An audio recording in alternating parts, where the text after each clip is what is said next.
Hey guys, welcome back to the channel, and for today's video I have a campaign critic for you. This is the second one in the series. The first one was Storm King's Thunder I did last year, and for today's episode I'm going to be doing Baldur's Gate Descent into Avernus, a campaign that came out in 2019. So I'm going to try follow the same format as the last one, where I'll go through the story or the campaign as quickly as I can. There's a lot to get through with Baldur's Gate Descent into Avernus, so I'll try to get through it as best I can. And then I'll go through the pros, the cons, the replayability, and some add-ons I feel that, are good or maybe not so good, that you can add to the campaign to help improve it and such. So, to get into this story, Descent into Avernus is a campaign designed to take your players from level 1 to 13 with the possibility of going to higher levels. The holy city of Elturel has disappeared, and it's up to the players to investigate what has happened to prevent the same thing happening to Baldur's Gate. The campaign begins with the players arriving in the city of Baldur's Gate, where they are quickly conscripted by the Flaming Fists, a mercenary group that protects and keeps the peace in the city. The players are ordered to track down and deal with a cult called the Followers of the Dead 3. They must meet a spy called Tarina in the Elf Song Tavern, and after helping Tarina, she informs the players that the Followers of the Dead 3 use a nearby bathhouse as a hideout. Beneath the bathhouse, the players discover a hideout, and upon clearing it out of the Followers of the Dead 3, they find the son of Duke Van Thamper, a lord in Baldur's Gate, who informs them that his family has been paying the Followers of the Dead 3. The players will then head to the Low Lantern, a docked ship converted into a tavern, and here they confront another one of Duke Van Thamper's sons. They also meet a fugitive that is a Hell Rider named Rhea Mantlemorn. After gathering enough information on Duke Van Thamper, the players launch an attack on the Duke's villa. Three important things really happen during this assault. The first is that they acquire an artifact called an Infernal Puzzle Box, and the second two happen in the sewers beneath the villa, where they find the High Overseer of Elturel, Tavius Krieg, and they also find the Shield of the Hidden Lord, a shield with a powerful fiend trapped inside of it. The players are then encouraged to bring the Infernal Puzzle Box to a tiefling sage called Silvira Savakas in Candlekeep. Silvira opens the puzzle box and reveals that the contract that Tavius Krieg made with the ruler of Avernus, Zariel. The contract condemned the city of Elturel to the first level of hell. Silvira gives the players a somewhat unreliable map of Avernus and brings them to a colleague who can teleport them to Avernus. Just before the players are teleported to Avernus, they're introduced to the most important NPC in the campaign, a Hollyphant called Lulu. Lulu becomes the player's guide in Avernus. However, she has lost most of her memories, and as the player's friendship and relationship with Lulu grows, her memories gradually return to her, thus advancing the plot and helping the players figure out where to go. The players get teleported to Elturel and Avernus, and they find that the city is overrun with fiends and undead, and after they're making their way to the High Hall and discovering survivors in the crypts beneath, the players discover that Grand Duke Uldar Ravengard of Baldur's Gate is trapped in the cemetery. The players then rescue Ravengard from his predicament, and then the players make the decision to leave Elturel and search across Avernus for the Sword of Zariel, the key to saving the city. After leaving Elturel, the players arrive at Fort Knucklebone, an outpost run by a night hag. Here the players receive a makeshift infernal war machine, and Lulu regains some of her memories.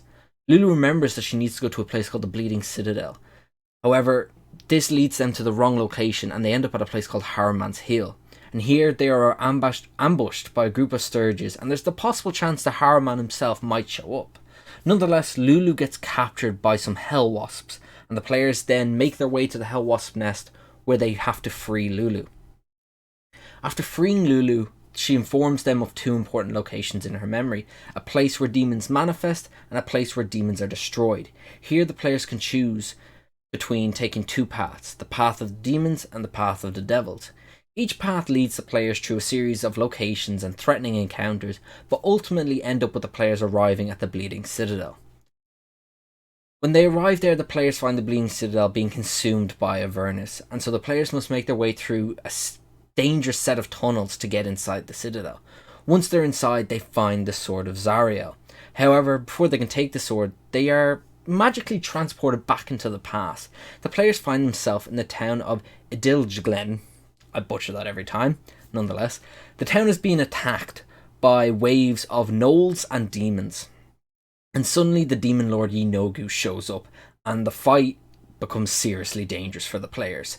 And all the players really actually have to do is just hold out for as long as they can, because eventually Zariel, in her angelic form, arrives on the back of a golden winged mammoth that turns out to be Lulu, and she deals with Yinogu.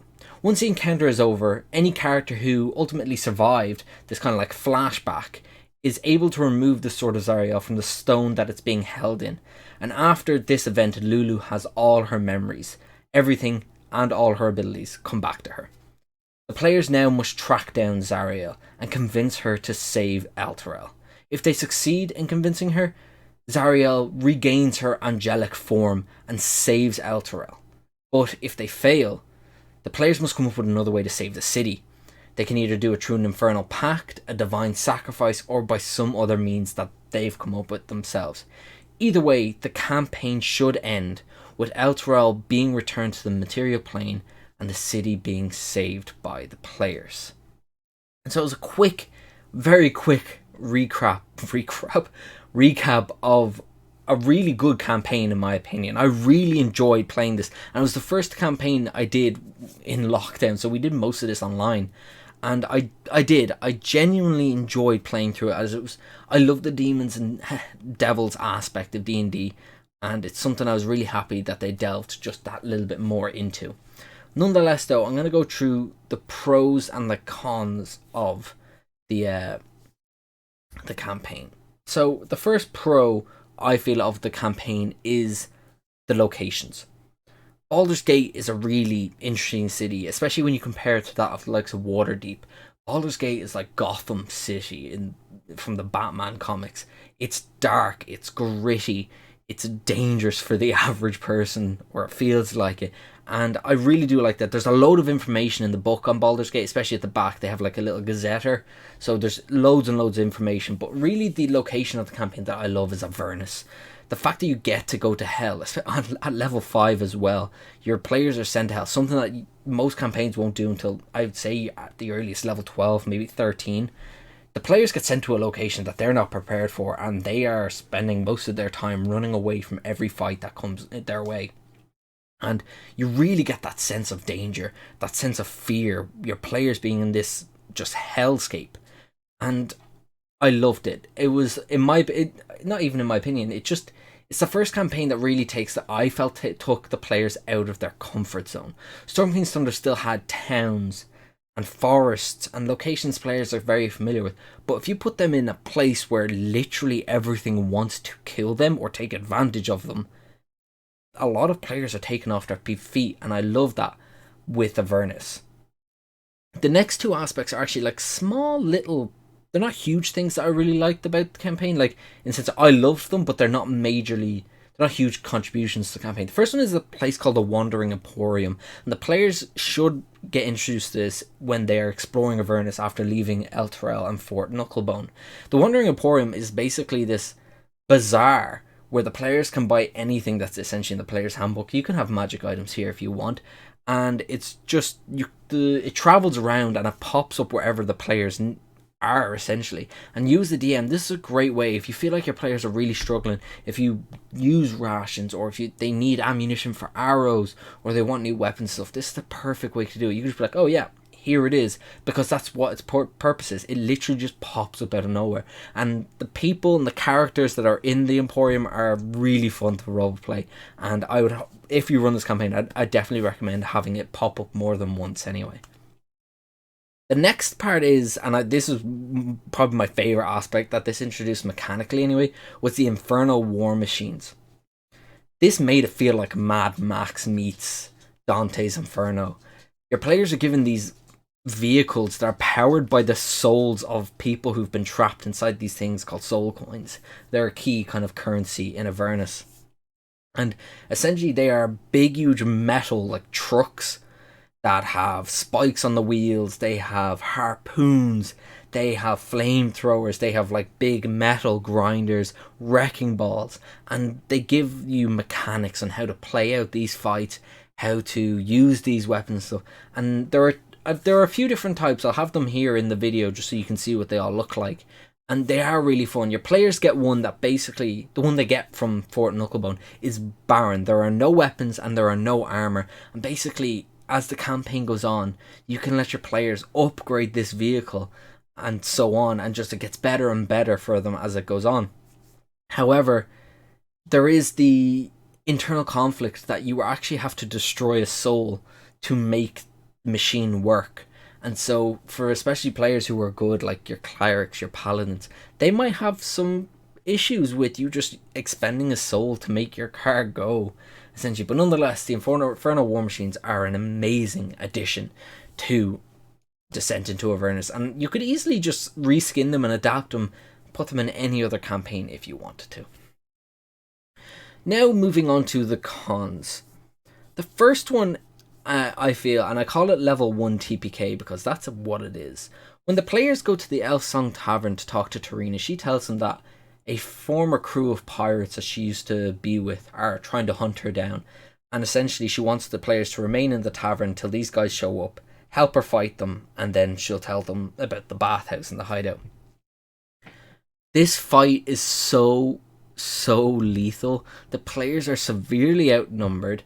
And if I remember correctly, the leader of this group is a bandit captain. So he gets 2 or 3 attacks. He's an insane amount of health and he's an insane AC. And I'm not even joking when I say I had one player walk away from this fight not on 0 HP. Now, I didn't kill anyone, but I was literally one player away from killing my entire party. And I think this was like session 1, maybe 2. Like, it is ridiculous and how lethal that fight is. So it maybe might need some tweaking on your part. Maybe get some of the tavern patrons involved. But nonetheless, I feel it's a huge con because it really feels like it's trying to kill your players from the word go. And I didn't like that as in the campaign. I feel like the players should be introduced to the threats gradually because of how dangerous Avernus is. It felt it was a bit hard and heavy just for what I think is the second encounter in the entire campaign. The second con I have, and I call this the fetch quest thing, or part, is because when your players go down the path of the demons or the path of the devils, and this somewhat applies to the parts when they're in Baldur's Gate as well, a lot of this campaign felt like you go talk to one guy, he tells you to go to this location to get this for him, bring it back to him, and then he says, oh, you need to go here. And then you go there and you'll talk to another guy who's like, oh, if you do this for me, I'll get you this. And it just felt like that was the theme over and over again. Go to one location, then go to another one so you can go to a third location. And that's what the 2 paths really felt like. And I didn't like that because they were the part of the campaign that's looking forward to the most. And funnily enough, I feel like they're the part of the campaign that is the most unique, in that the things that you interact with or your players do are very weird and they don't come up in other campaigns. And I really do love it. I love the 2 paths, but it just got annoying that it felt like they were just doing the same thing over again. And my players did get a little frustrated being like, because every time they went to a location and I was like, oh, there's this guy here, they were like, he's going to ask us to go get him something. And I felt like it needed something different. That is all. Nonetheless, still a great part, but I just feel like it was a little bit rinse and repeat. The last con I have, and I feel this one's absolutely subjective to who you are and what you think, is, and I call it one roll to save them all. At the very end of the campaign, when the players have eventually tracked down Zariel, they have to make a persuasion check to convince Zariel to wield her sword again and to save the city. Now, there are a number of factors that bring down the DC for this check, such as having Lulu there, having the sword there. I think there might be another one. Oh, I think it could be having, I think there's like a Zariel henchman that you meet along the way, and you can kind of convince him to help you. And if you do, it brings the DC down again. But nonetheless, the entire campaign comes down to that roll. If your players fail on that roll, Zariel doesn't help them and attacks them. If your players succeed, she saves Elturel.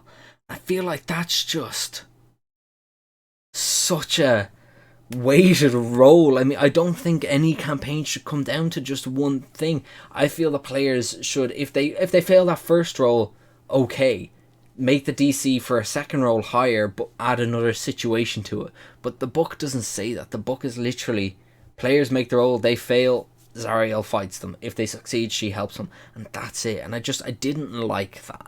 I didn't like that it came down to one final roll. Now I can see why someone would, and my players were really excited, and it was an intense moment when I asked, I think it was our paladin, to make that roll to convince Zariel, because I think the paladin has the one who was wielding her sword, and so everyone was excited. It was an intense moment, but I didn't like that the entire campaign could be turned upside down because of that roll failing. Moving on. The replayability. There's not a whole lot of replayability to this campaign, not like Storm King's Thunder where you can play through it 5 or 6 times and it being different every time. There's a little bit of replayability. What your players do in Avernus once they get there, that'd be the key one for this little rant, is Avernus. It's essentially open world when they get there after they leave Fort Knucklebone, before they arrive at Harriman's Hill, or even after Harriman's Hill while they're roaming around before they go down the path of demons or devils. It's so open world, there's so much the players could go explore and wander into and such. And so in that regard, that area has infinite possibility. Technically, it's up to the DM's imagination as to what they encounter. There's a lot of stuff in the book that it says they can encounter, but you can come up with your own stuff. I mean, it's your own world, you do what you want. So in that regard, this part is definitely very replayable, but what's in the book's obviously limited. But nonetheless, the next part isn't, and that's the path of the demons or the devils. I mean, if you're looking at it from this standpoint, there's really only 2 paths like that your players will go down. You either go the path of the demons or the path of the devils. Now you can come up with your own paths if you want, like kind of mix it up. My players nearly ended up doing that. They went down the path of the demons, and once they finished that, they kind of started to interact with the devils then a little bit more, and they went to Bel, who's a pith fiend, like a lord in Avernus. So it's a possibility that they could go down both paths, but nonetheless, the book kind of suggests they only go down one, and so it kind of leaves it that, you know, your first playthrough they'll do demons, and their second one they'll do devils, and it's just how it works out. And the last aspect of this campaign that I feel is very replayable is the ending. Like I said, it can come down to one roll, but there are so many different ways that the players can have this go for them. Like, one ending that they suggest your players could do is go to Tiamat, who's in Avernus, the chromatic dragon queen, and get her to help you. So that's a completely different ending. So that's kind of one of the endings you explore should you fail the check to have Zariel help. So like, the campaign can end if Zariel helps. Saves the city, campaign over. But if she says no, the campaign can go on for another while while the players try to figure out how the hell to get Elturel out of Avernus. And one of the ways they suggest is Tiamat. And so in that regard, the different endings are absolutely something that is replayable. And you can give your players so many different options there to however they feel they want to save the city. I don't feel the beginning of the campaign is very replayable. A lot of it felt very tied and necessary to be in Baldur's Gate. Like, the goings on, I feel like, wouldn't happen in Waterdeep. There's a huge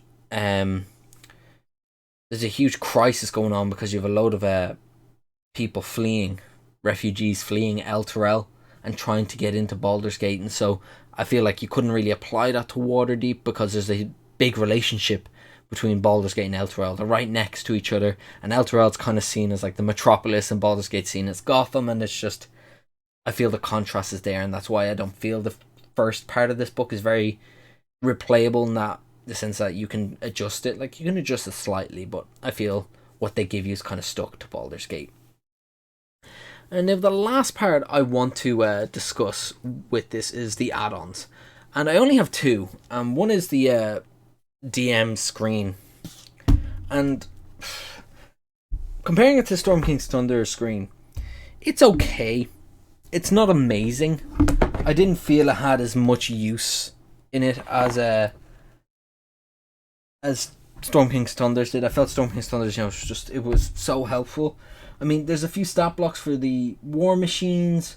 You know, there's tables for like mishaps for the war machines, chase complications. There's a little map of Avernus on the screen. There's the infernal hierarchy, you know, a random table for infernal contracts and stuff. But I feel like most of it is stuff you would have on hand anyway, and it kind of felt like you could have maybe put better information on here, or information that would come up more often and not just very situational information. And the last one that I feel is a fun add-on is the Descent into Avernus, or Baldur's Gate Descent into Avernus dice and miscellany. The little box that comes with dice and cool little cards in it. I felt it was very useful, like surprisingly useful. I personally bought it to have it as a dice tray, and I liked how the dice look. But the little cards that come in it were really useful when my players were trying to, you know, research demons, and it kind of gave, I think Volo writes the little bit of information on the demons card and stuff, and the devils as well. So it's a fun little information thing. There's also a really cool like infernal trinkets table on it that I really liked. So it's not overly useful, but it's definitely fun to have. I felt the thing that was actually extremely useful in it. It comes with a smaller version of the map for Avernus. The book gives you a map, but it is huge. Like, it's poster size, whereas the dice and miscellany thing came with a small one about that big. You know, it wasn't that big at all, and I felt that was really useful to just have the players that we did a couple of sessions in person. It was very useful for them to have on the table so they could see, rather than having the huge poster map that it provides. Nonetheless, I'd be curious to see if there are any other add-ons, such as products on the DM's Guild or anything else that someone has come on with to add to this campaign. I really did love it, and I feel COVID lockdowns really put a sour taste in my mouth when it came to the campaign, because it was something I really wanted to do in person and I didn't get to in the end, sadly. But it is very enjoyable, and it's a campaign I look back on and I absolutely want to do it again at some point. Not something I want to do as a player. It's definitely one of those campaigns I really love DMing. Whereas if I look at like maybe Curse of Strahd or Tomb of Annihilation, they were campaigns I much preferred being a player to DMing. But it's fun. I don't know where to place it in my favourite campaigns, like official ones. I enjoyed DMing it more than Storm King's Thunder, but I didn't enjoy it as much as Curse of Strahd, you know, and just Tomb of Annihilation is kind of an in-between. But I really do enjoy it. I would highly recommend it if you get a chance to play it. And it's just like, it's chaos in a campaign. You're in hell. Your players are summoning the devils, demons, dragons, everything. They have to fight absolutely everything that comes their way. They do not get a moment to just stop and think most of the time. And I love it. I'm trying to think. In terms of the book, I wish there was more on Avernus than there was on Baldur's Gate, because you just spend so much more time in Avernus.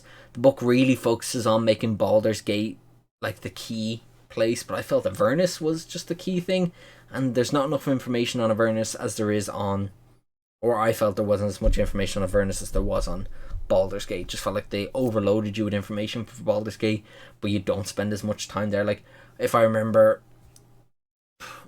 players may have spent like maybe 10-15 sessions there compared to maybe the 40 or 50 we spent in Avernus. And so it's just it's a contrast, you know, that I felt is very much like Waterdeep was an exception because it was all set, like Dragonheist was all set there, but it's hard to compare.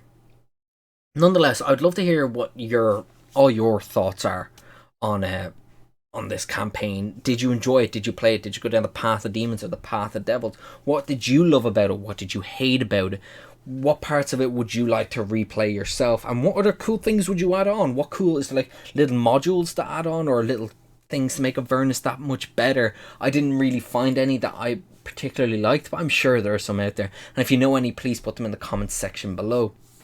As always, all the products I referenced in this video will be in the description should you want to buy them. And I'm hoping more videos will come your way. If you liked this one, please give it a like. Comment down below what you liked, what you disliked, what you agreed with, what you disagree with.